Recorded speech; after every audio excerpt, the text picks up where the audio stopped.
Whoever you are, we welcome you. Wherever you come from, we welcome you. Whomever you love, we welcome you. Whoever you are, we welcome you. Wherever you come from, we welcome you. Whomever you love, we welcome you.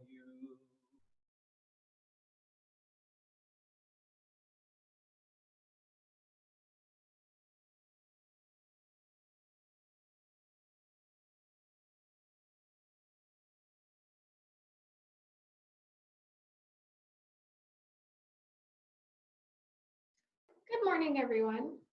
I am Robyn Perry, and I will be presenting service today along with Tom Edge. Lisa Merrill Price and Kevin McClooney are providing technical assistance. Thank you all so much for tuning in today. We are glad that we can keep in touch and support our community, even if we can't be together in person. First, a few important announcements.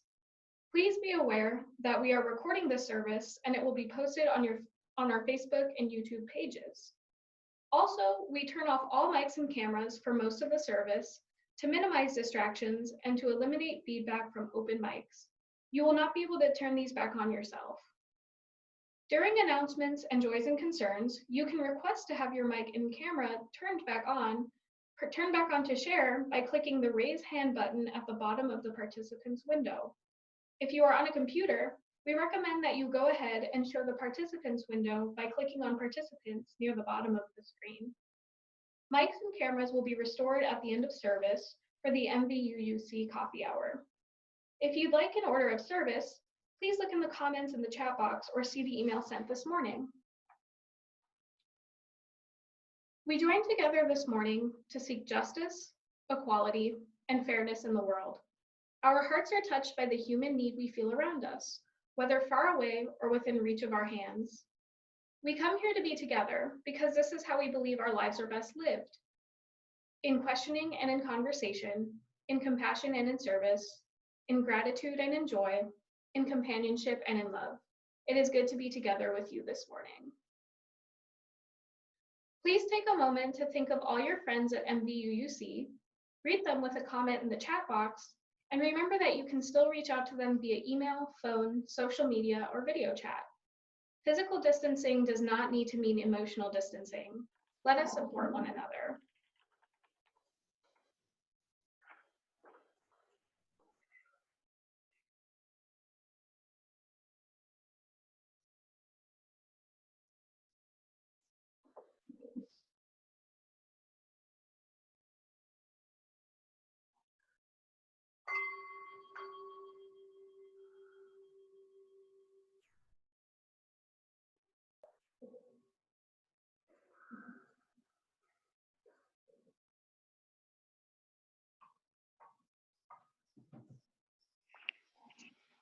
Visitors, as we are a diverse group with varying interests and beliefs, our services are varied in format, tone, and topic. We encourage you to view several services to gain a good understanding of our congregation. If you'd like to receive our weekly email newsletter, please email us at news, N-E-W-S, @mvuuc.org. MVUUC remains committed to supporting our members and friends during this difficult time of social distancing. For that reason, we are coordinating assistance with groceries, phone calls, and other needs. If this sounds like something that would be helpful to you, please send an email to sac@mvuuc.org with your name and what kind of assistance you would like to request. Now is the time for announcements. Announcements can be sent ahead of time to services@mvuuc.org to be read. If you have an important announcement now, you can raise your hand by clicking the raise hand button at the bottom of the participant box in Zoom. Then we will announce your name and turn on your mic and camera so you can make your announcement yourself. Lisa, are there any announcements today? There are no announcements today. Thank you, Robyn. All right. The chalice today will be lit by Tom Edge. Please join me in reading the words for the chalice lighting that appear as a comment in the chat box or in the order of service, which is also posted as a comment in the Zoom chat box. Flame, friend of our most ancient ancestors, we kindle you now to make you visible in this time. Yet, in truth, you burn always, in the unique worth of each person, in the imagination, in the turning of the heart to sorrow or joy, in the call to hope, and in the call to justice. Burn bright before us, burn bright within us. And now Tom Edge will lead us in a song, hymn number 170, We Are a Gentle, Angry People.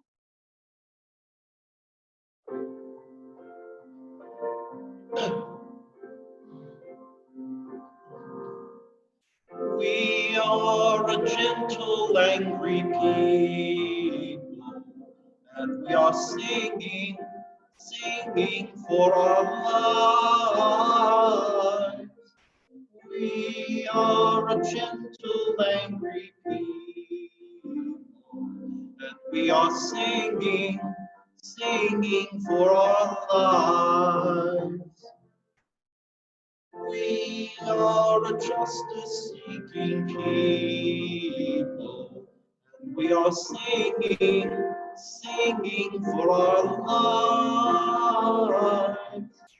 We are a justice-seeking people, and we are singing, singing for our lives. We are young and old together, and we are singing, singing for our lives. We are young and old together, and we are singing, singing for our lives. We are a land of many colors, and we are singing, singing for our lives. We are a land of many colors, and we are singing, singing for our lives.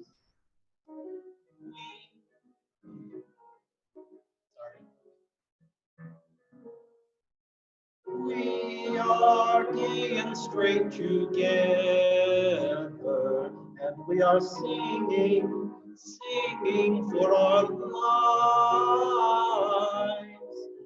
We are gay and straight together, and we are singing, singing for our lives.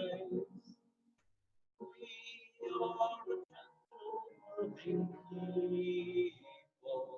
and we are singing, singing for our lives. We are a gentle, loving people, and we are singing, singing for our lives.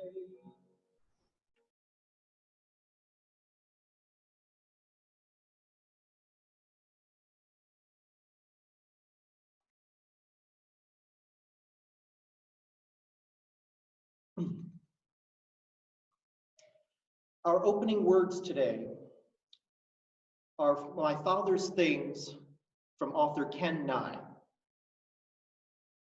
My dad died 28 years ago. I still have some of his things. A red plaid Pendleton bathrobe. I look like Dad in that thing now.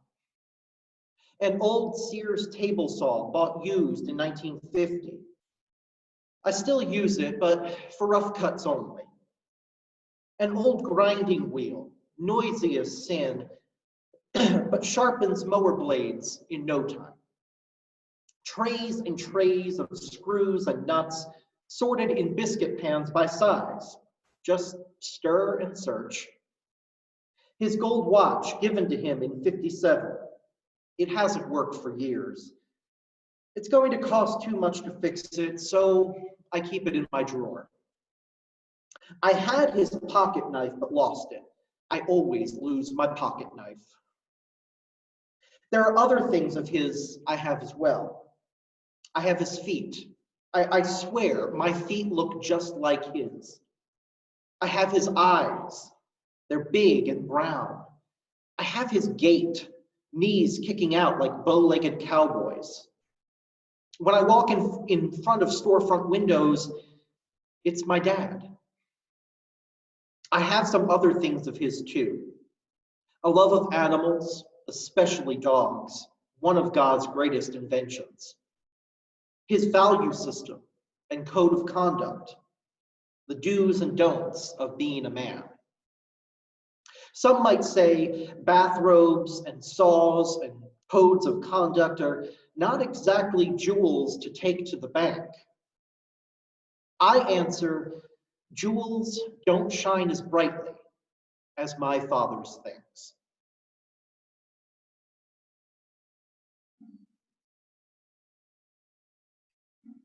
Many of you who know me even just a little bit know that I'm a big history nerd. Dr. Shockett or Andy here can speak on this from personal experience. I'm currently pursuing my master's degree in history at BGSU, and I've been doing various levels of genealogical research since a project in first grade where I had to present a poster I made on my family's heritage. By late high school, I considered myself an enthusiast and have been going pretty hardcore on it since then. I've even considered maybe someday becoming a professional genealogist. I was very, very young when I started thinking about my own place in the world in conjunction with my own genealogy and family history. I remember being in elementary school and watching one of Tyler Perry's Medea movies. I remember seeing Tyler Perry and being very interested in the fact that while he looked nothing like me or anyone in my family I had ever met, we shared the same last name. I wondered how this was possible. I wasn't upset or anything, just genuinely curious about how we could have the same last name. That thought stayed with me for a very long time and continues to till this day. By the time I was about halfway through high school, I somehow became identified as the family genealogist.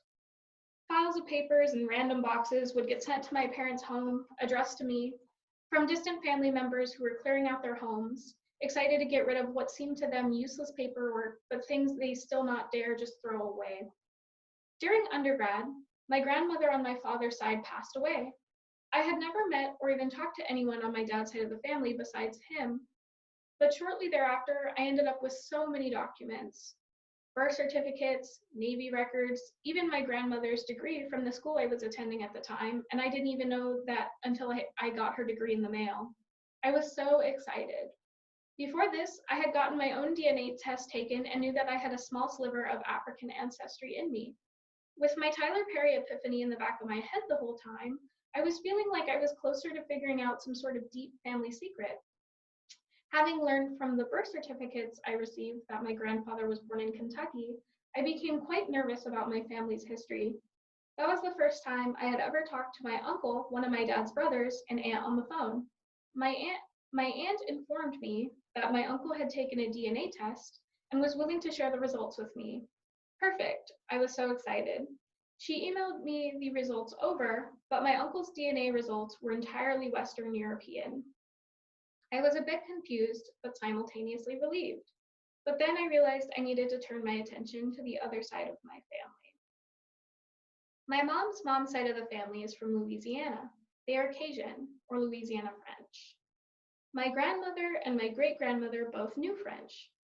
I knew that the line had come to the United States from France at some point, but I didn't know when or where. I started digging. Using Ancestry, I found the census from 1920 that listed my great-grandmother, who would have been 6 years old at the time. The whole family was listed as mulatto, not white. Very interesting. I kept digging. I knew I would find something. I was simultaneously dreading it, but knew it had to be done. I eventually found military records for my great-great-great-grandfather, Joseph Destouet, who had immigrated to the US from France. During the Civil War, he enlisted in Dubec's company, an all-French Confederate cavalry unit based out of Louisiana. I broke down into tears. Horrible, uncontrollable tears. I shook. I became physically sick. I was so disgusted I could not believe it. My insides ached and my skin burned from the inside out. it's still really hard for me to describe the physical catharsis I experienced. I grew up in a town where I was a minority, and I had grown up not only understanding racial issues, but being very conscious of my privilege and position as a white American. I truly believe that the catharsis I felt was an outpouring of white guilt. I was literally physically sick for 3 days and messaged every single one of my close friends at the time, nearly inconsolable, about how sorry I was and how terrible I felt. All of my friends had the same reaction, that I don't need to feel this way and I don't need to apologize. I am clearly not that kind of person, and I was clearly doing everything in my power to fight against these systems that people like my ancestors helped craft and benefited from, and that I continue to benefit from. Once the initial shock left my system, I realized that my Confederate heritage helped me fight even harder against racism, even more than I already had been. I realized I now had clout when it came to the Confederate flag and statue issue, and wanted to prove I would not let my ancestry or my ancestors' actions define me. Honestly, before finding out about my Confederate ancestry, I was somewhat indifferent to the Confederate flag. As a Californian who had no connection to the South, I felt like I had no real say in what people could or could not consider heritage or ancestry. I did not think that the flag should be flown over government buildings, but if someone decided to have one hanging in their home or on their truck, that was their decision. Since I now have the clout of being a direct descendant of a Confederate cavalryman, I feel that I not only have the right, but the responsibility to educate people on why the symbol is not only offensive, but inherently racist and a symbol of treason. Since then, I have continued my genealogical research and discovered that my sliver of African ancestry comes from my great-great-great-grandmother, the wife of the Confederate soldier. I am not sure if she was a slave herself, but I have also seen slave records in French for other individuals related to me in Louisiana. It makes my skin crawl, but I feel that by discovering these individuals and using their stories to help further anti-racist activism is better than doing nothing and sulking over something I cannot change. One of the first services I attended here at MVUUC was back in November when Dr. Edge and Dr. Shockett, or Tom and Andy here, gave a service entitled When Heritage is Hate. Tom reflected on his own colonial heritage and talked about using them as an example of what not to do. That service was one of the most influential moments of my life and also helped me decide that MVUUC was the place for me. I keep that service in the back of my head at all times as a white American with Confederate heritage who strives to be not just not racist, but an anti-racist, to actively fight against racism and not just passively allow it to exist and perpetuate around.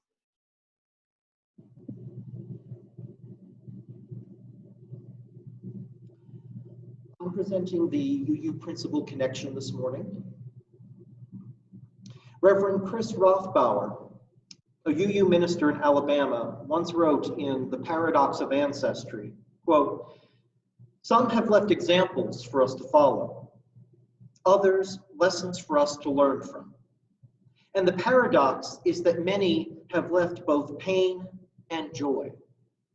We honor our ancestors not because they are perfect, but because without them, we would not be here, together, sharing our joy, our pain, our living, and our dying." It's easy to listen to Robyn's words today and understand this call for justice, in keeping with our 6th and 7th UU principles. But sometimes I think we lose sight of how much our principles encourage us to think not only of our relationships with one another, but our individual spiritual journeys. The 3rd principle, encouragement of spiritual growth, and the 4th principle, the free and responsible search for truth and meaning, certainly have community elements to them. Yet they also ask us to support each person as an individual in helping them to become the best version of themselves. Now, I am one of many parents in the congregation who think about the lessons we pass down to our children.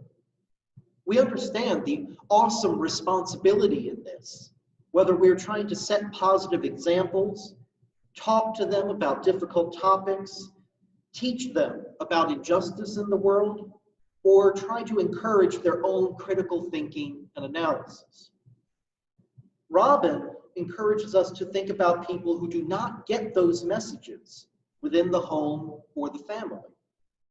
Whether we're looking at negative examples from 150 years ago, or family members posting racist messages on social media today, it is our responsibility to think about how we respond to examples of hate, even amongst those closest to us. There are plenty of ways we can use those examples to push for justice, and even use our own family histories to show the possibilities for positive change over time. Before we can get there, however, we need to be willing to engage with those skeletons in the closet.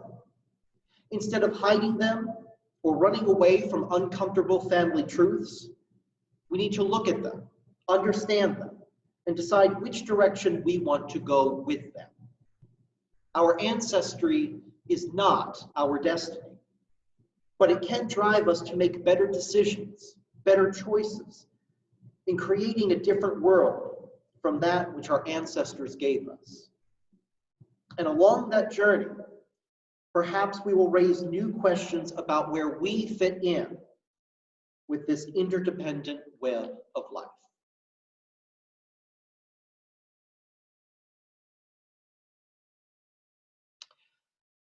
Now more than ever, we are counting on your pledge payments and donations to help sustain and strengthen this congregation that is so important to all of us, supporting our efforts to be a community of love, truth, justice, and service. Please click on the link in the chat box or scan the QR code to donate via PayPal. Thank you.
Our closing words come from the first chapter of Ibram X. Kendi's new book, How to Be an Anti-Racist.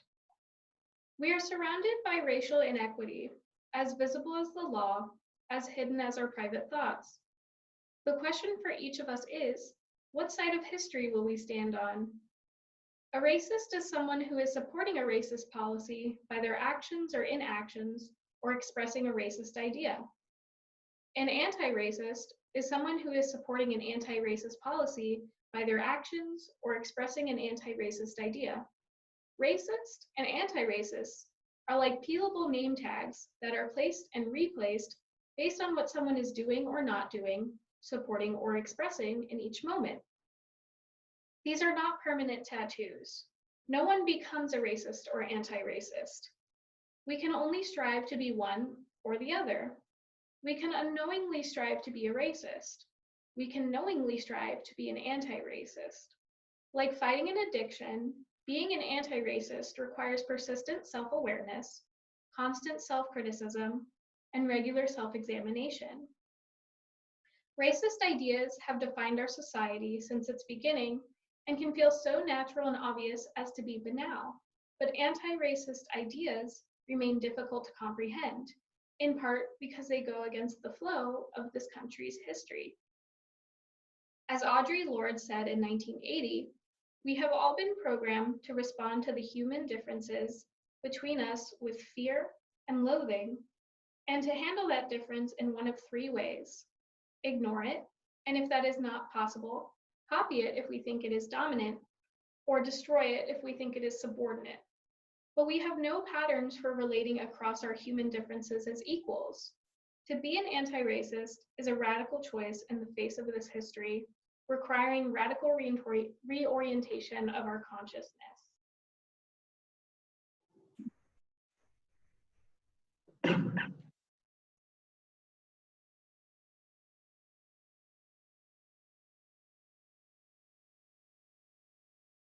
Or in the order of service. When we take fire from our chalice, it does not become less, it becomes more.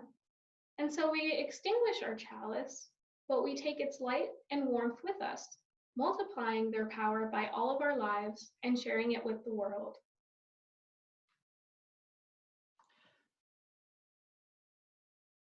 After the service, we will turn on all videos and mics. Feel free to stay in Zoom and chat with your fellow MVUUC members and friends for our coffee hour. Please be patient, as turning on the cameras must be done one at a time, and it can take a few minutes to get everyone. And now, join us for our closing hymn, hymn number 169, We Shall Overcome. You can find the words as a comment in the Zoom chat box or in the order of service. We shall overcome. We shall overcome. We shall overcome someday. Oh, deep in my heart, I do believe we shall overcome someday. We'll walk hand in hand. We'll walk hand in hand. We'll walk hand in hand someday. Oh, deep in my heart, I do believe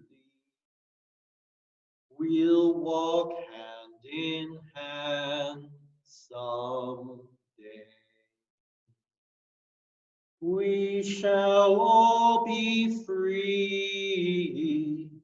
We shall all be free. We shall all be free someday. Oh, deep in my heart, I do believe we shall all be free someday. We shall live in peace. We shall live in peace. We shall live in peace someday. Oh, deep in my heart, I do believe we shall live in peace someday.